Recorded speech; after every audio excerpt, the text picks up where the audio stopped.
Hello everyone. आज हम लोग का टॉपिक है differential equation of order first order but not first degree का सॉल्वेबल फॉर y, जिसमें हम लोग सीखेंगे कि इस टाइप का differential equation means first order but not first degree या हायर डिग्री का डिफरेंशियल इक्वेशन कब इस मेथड से सॉल्व किया जाएगा, मतलब आइडेंटिफाई करना कि कौन सा डिफरेंशियल इक्वेशन इस मेथड से सॉल्व किया जाएगा।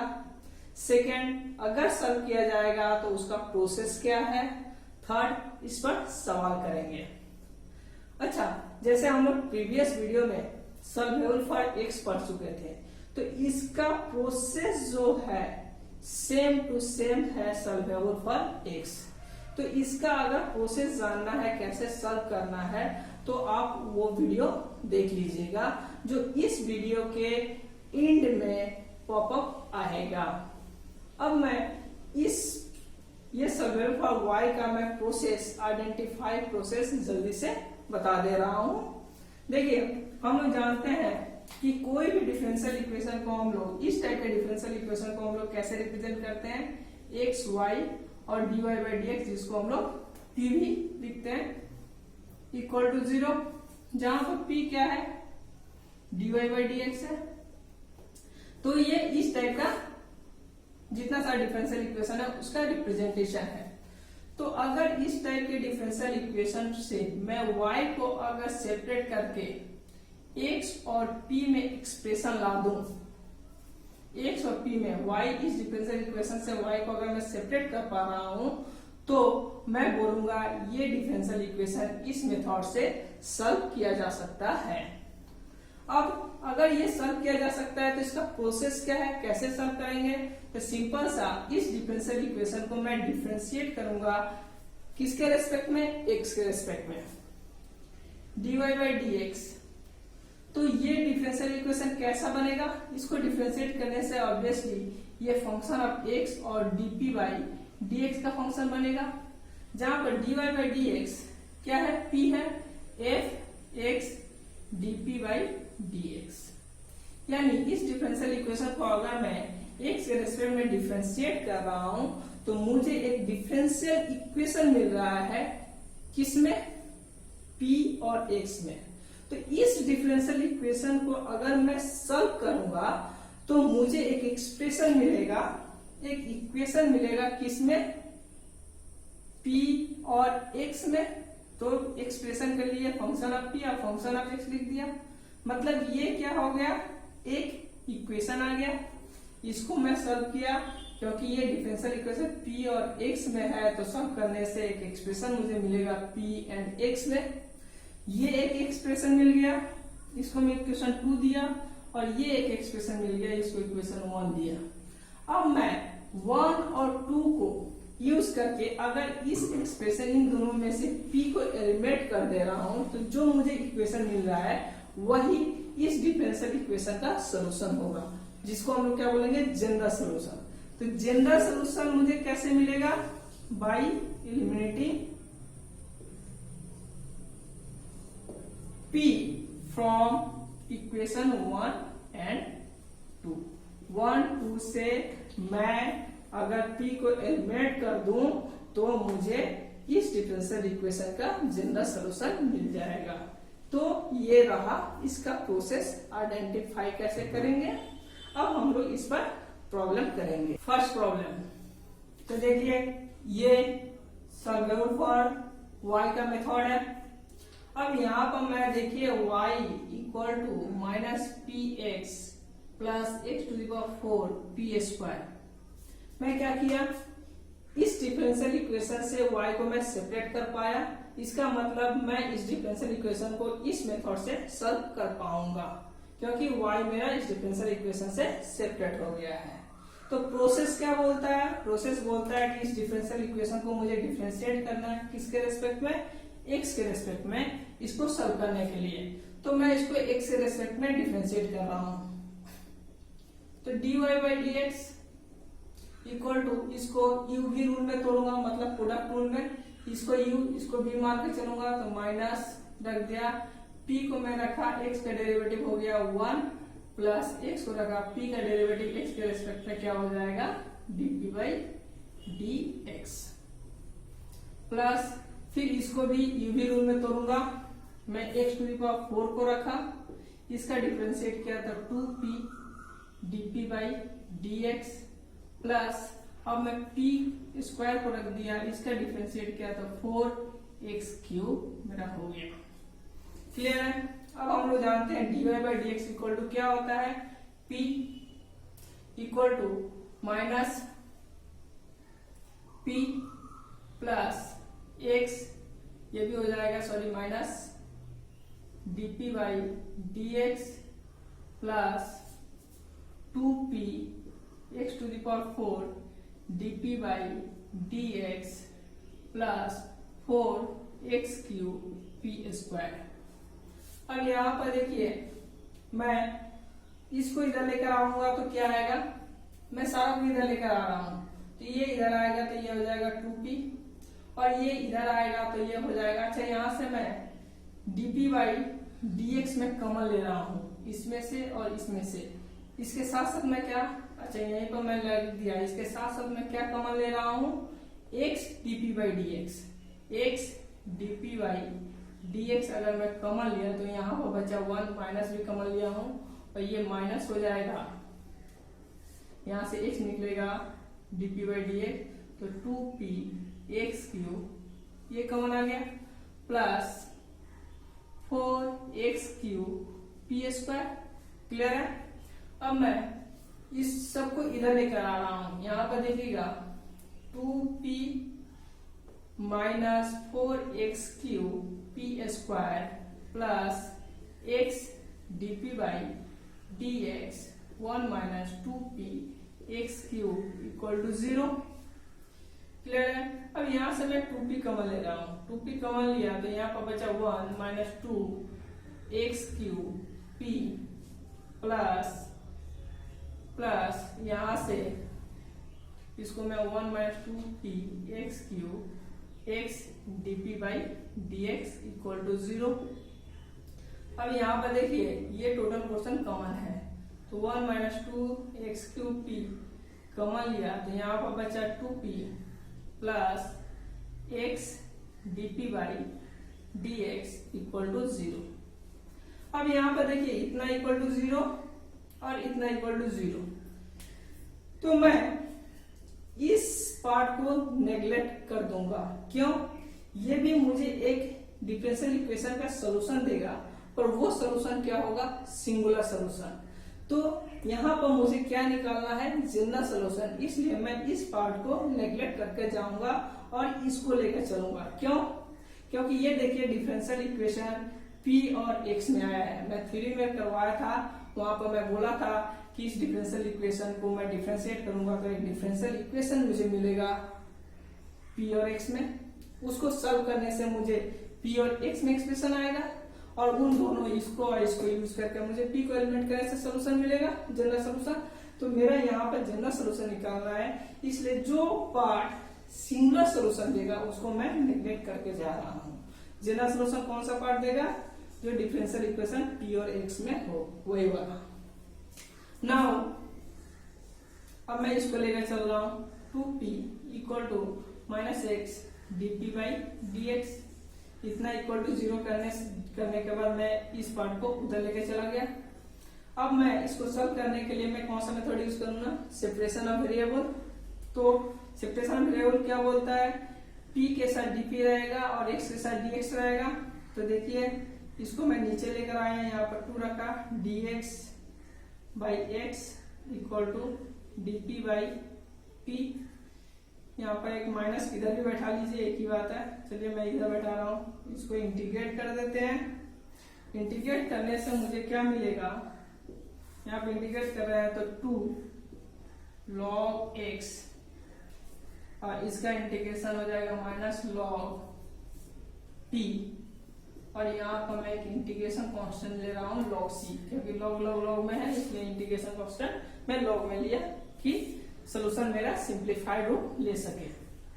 अब इसको log का प्रॉपर्टी करेंगे तो log x स्क्वायर इसको पावर में लेकर चला गया प्लस log p इसको इधर लेकर आया और log c मैं ऐसे ही रखा। अब यहाँ पर देखिए लॉ का प्रॉपर्टी यूज करेंगे तो दोनों का प्रोडक्ट हो जाएगा P X square equal to, चलिए लॉग यही ले रहा हूँ, log P X square equal to log C. ये मुझे लॉग लॉग दोनों साइड से कहते हैं P X square equal to C, यानी मुझे p इक्वल टू आएगा c बाई एक्स स्क्वायर। ये मेरा इक्वेशन 2 आया, ये मेरा इक्वेशन 1 था। अब मुझे क्या करना है, देखिए इसको सॉल्व करने से p और x में रिलेशन मिला, जो 3 में मैं बोला था, p और x में रिलेशन मिल गया। अब इन दोनों को, इसको और इसको यूज करके मुझे क्या करना है, p को एलिमिनेट करने से मुझे जनरल सोल्यूशन मिल जाएगा। इसलिए general solution is y plus p के जगह पर मैं सी एक्स स्क्वायर बैठाया, C X square into X equal to X to the power 4 C square by X to the power 4, यानी ये हो गया y प्लस कट गया तो c by x equal to और सी स्क्वायर। एलसीएम अगर मैं ले लूंगा तो यहाँ पर हो जाएगा, चाहे ऐसे ही रख दीजिए, यही मेरा जनरल सोल्यूशन हो गया आंसर। क्लियर? Next problem. अच्छा, इस प्रॉब्लम को ध्यान से देखिए। इस प्रॉब्लम को अगर मैं चाहूं तो सॉल्वेबल फॉर एक्स मेथड से भी मैं बना सकता हूं, क्योंकि मैं इस टर्म को इधर लेकर जाऊंगा तो एक्स सेपरेट हो जाएगा, अभी वाई सेपरेट है, इसको इधर लेकर जाऊंगा तो एक्स सेपरेट हो जाएगा, तो वो सॉल्वेबल फॉर एक्स से भी मैं बना सकता हूं। पर ये टॉपिक है सॉल्वेबल फॉर वाई का, इसलिए मैं सॉल्वेबल फॉर वाई से बनाऊंगा। अब देखिए प्रोसेस क्या बोलता है, ये आइडेंटिफाई हो गया कि ये y सेपरेट है, इसका मतलब सॉल्वेबल फॉर y से बनेगा, तो मुझे इसको डिफरेंशिएट कर देना किसके रेस्पेक्ट में, x के रेस्पेक्ट में। तो dy बाई dx डिफरेंशिएट कर रहा हूं, इसका डिफरेंशिएट करूंगा तो 1 प्लस a, इसका डिफरेंशिएट करूंगा तो 1 बाई tan इनवर्स का क्या होता है 1 प्लस पी स्क्वायर, और इसके अंदर का डिफरेंशिएट करूंगा p का मतलब dp बाई dx। क्लियर है? अब मैं इसका मतलब जानता हूं p equal to 1 plus a by 1 plus p square dp by dx। अब ये p minus 1 equal to a 1 plus p square dp by dx, ये एक डिफरेंशियल इक्वेशन है p और x में। तो इसको सॉल्व करेंगे, तो सॉल्व करने के लिए हम क्या करूंगा, सेपरेशन ऑफ वेरिएबल यहाँ भी यूज हो रहा है, तो सेपरेशन ऑफ वेरिएबल यूज कर लेते हैं। मतलब ये आ जाएगा dx को इधर लेकर आया, a divided by p minus 1 plus p square dp। अब मैं इसको इंटीग्रेट कर दूंगा तो मुझे सोल्यूशन आएगा, और 1 2 से एलिमेंट p को करूंगा तो जनरल सोल्यूशन आएगा। क्लियर है? अब मुझे इसको इंटीग्रेट करना है, तो इसको इंटीग्रेट करने के लिए हम लोग इसका इंटीग्रेशन कैसे निकालते हैं, बाय पार्शियल फ्रैक्शन। तो इसका पार्शियल फ्रैक्शन निकाल लेते हैं, 1 by p minus 1 into 1 plus p square equal to, इसको पार्शियल फ्रैक्शन में कैसे तोड़ते हैं, a by p minus 1 plus bp plus c by 1 plus p square. ठीक है, दोनों साइड का एलसीएम लेंगे तो दोनों साइड नीचे वाला कैंसिल आउट हो जाएगा, तो यहाँ पर 1 बचेगा, यहाँ पे a के साथ इसका मल्टीप्लाई हो गया 1 प्लस पी स्क्वायर, प्लस इसके साथ मैं मल्टीप्लाई कर रहा हूँ p minus 1 bp plus p minus 1 into c। ठीक है, इसको मल्टीप्लाई कर लेते हैं, a plus a P square plus b P square minus b p plus P C minus C.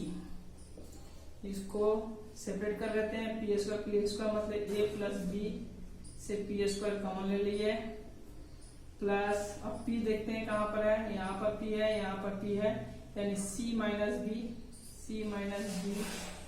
Into p. उसके बाद कांस्टेंट देखते हैं a माइनस सी। अब हम लोग क्या करते हैं, सॉल्व करने के लिए इक्वेटिंग करते हैं coefficient of p square p and p to the power 0 मतलब कांस्टेंट का कोएफिशिएंट। तो इसको इक्वेट करने से मुझे क्या मिलेगा, यहाँ पर करते हैं, देखिए पी स्क्वायर मतलब इस एक्सप्रेशन को मैं, चलिए आप लोगों को समझा दे रहा हूँ, इसको मैं कैसे लिख सकता हूँ,